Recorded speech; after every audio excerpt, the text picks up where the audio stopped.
It is now less than a month until we hear Apple reveal their new iPhone 16 series, promising bigger screens, a better battery life, new colors, a new button, faster charging, better connectivity, Apple Intelligence. So let's talk about it. Is it actually going to be worth getting excited about? Well, we're going to get new iPhone 16s and 16 Pros, also most likely a refreshed Apple Series 10 watch and possibly new AirPods as well. But I want to focus on the new iPhones, what we know so far. But first, in terms of timing, we're expecting Apple's event to be on Tuesday, September the 10th.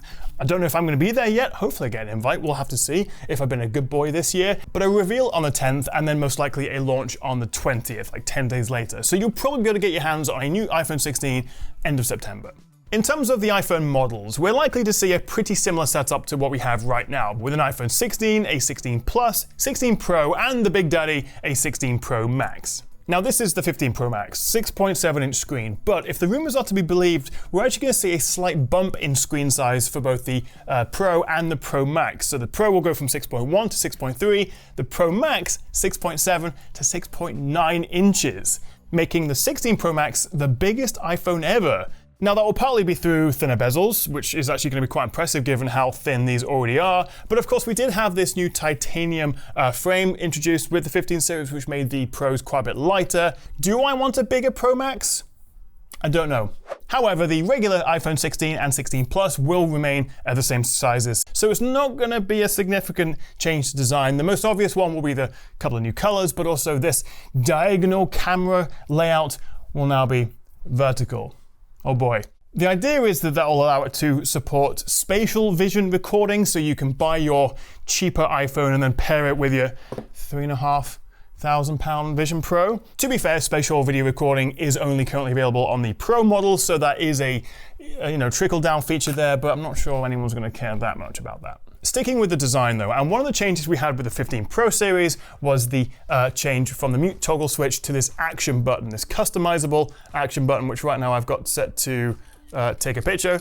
However, I can actually free this up now because if the reports are to be believed, we're actually going to have a new dedicated shutter button like we've had on the Sony Xperia phones since the beginning of time. But I'm actually kind of excited about this because you'll be able to half or lightly press to refocus, very similar to what you have on a proper camera, with a firmer press taking the photo or starting the recording. And you'll be able to zoom in and out by swiping along the button as well. So for the 16 series, we're going to get the action button come down to the regular 16 phones and also a new shutter button on both. Which is all very nice, but if I could ask for one thing, Apple, just let me pause my video recording, let me switch between the rear and the front cameras while recording. I can do it on my Samsung phone, I can do it on a lot of Android phones. Now in terms of the screen, we're expecting the iPhone 16s with their OLED panels to be 20% brighter, now up to 1200 nits, thanks to new micro lens array or MLA tech, which recently we've seen in some TVs. So potentially a brighter screen, and also, as I mentioned earlier, thinner bezels as well, hopefully to accommodate that slightly bigger screen. And apparently this will only be possible thanks to a new BRS system, a border reduction structure.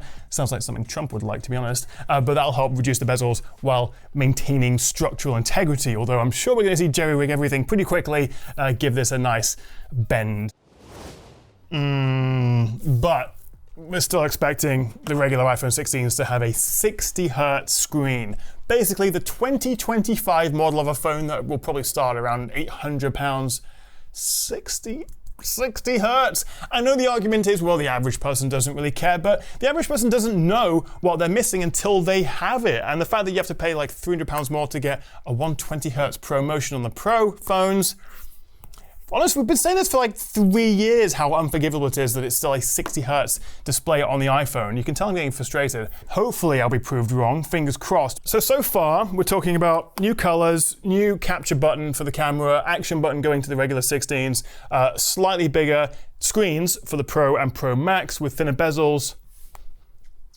It's nothing too exciting so far, is it? Let's talk about what's going on the inside with the new processors. This is a bit more interesting because we're going to get the A18s. Now, the big whoop to do this year, obviously, is about neural engine performance, the NPU, because we've got Apple Intelligence. Well, I say we've got Apple Intelligence. America has Apple Intelligence. It's going to be a pretty slow rollout. They've already delayed it a little bit to iOS 18.1, so it's going to be after launch that Apple Intelligence will come with a software update. But for now, and for however long, who knows, it is going to be US English only. You actually can't get it here in the UK or anywhere else in the world just yet. So we're going to see a big push with the performance of the AI, but for a lot of people it's not going to make much difference, at least straight away. Actually, going back a bit, what we don't know is whether the 16 will have the A18, this will have the Pro, or this will stick with the A17 Pro from last year, and this will get the 18 Pro, or in fact they'll just all use an A18 chip, but the regular phone will have like a slightly lower bin model with a couple of cores disabled.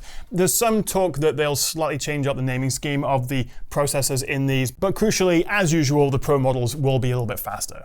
I think we can expect a small but meaningful boost to single-core, multi-core, and graphics performance, but a much heftier boost to the neural engine NPU. And there is a rumored bump in RAM from 6 to 8 gigabytes, which again is very much AI focused because it turns out running AI locally on your device actually uses quite a bit of RAM.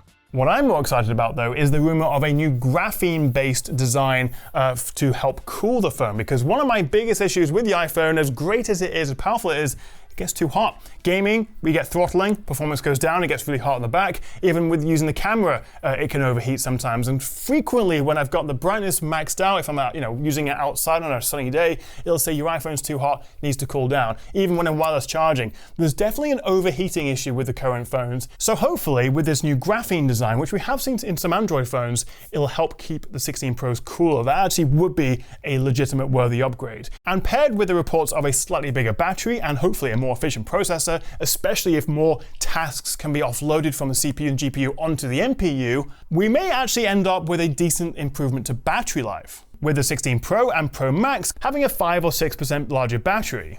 And there's more. Finally, we're getting slightly faster charging. I can't even remember the last time Apple put some effort into charging, but then neither can I with Samsung or Google, to be fair. But we're now looking at 40-watt wired charging, up from 25, and also 20-watt wireless MagSafe charging, up from 15 currently. Now, obviously, there will be questions around, will you need to buy a new charger?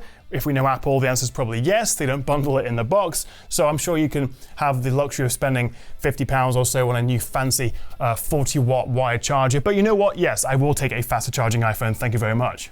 Now, in terms of connectivity, we're expecting to finally see Wi-Fi 7 on the new Pro and Pro Max. We're going to see the new X75 modem, the Snapdragon, up from the current X70. So hopefully better network connectivity, Wi-Fi 7, as I say, on the Pro models. But for me, and I reckon quite a few of you, the most exciting thing I look forward to every time we get a new iPhone is what changes we see to the camera. There are reports that the 16 Pro and Pro Max will get an upgraded 48 megapixel ultra-wide camera, which should be able to capture a lot more light for better photos and videos, especially in low light. And also for the first time, we'll be able to capture 48 megapixel Pro RAW photos. And also both Pro models will have the 5x telephoto. Currently with the 15 Pro, you get 3x, the 15 Pro Max, 5x. However, to help tempt you to part with even more of your hard-earned money and opt for the bigger 16 Pro Max, there are reports that the 5x telephoto lens will in fact be a new design with a new super telephoto periscope for much greater zoom reach, up to 300mm equivalent.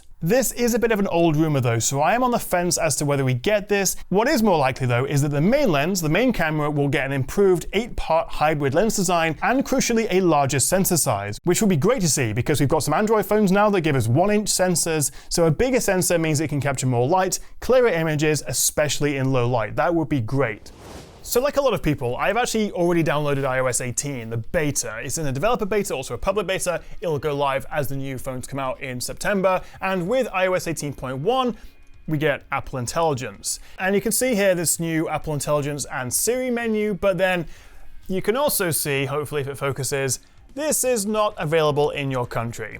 But there are also hardware restrictions because right now only the 15 Pros with its A17 Pro chip is supported for Apple Intelligence. So one of the big marketing messages that we'll see with Apple, get yourself upgraded to a 16 series, whether it's the base models or the Pro, because they will all support Apple Intelligence.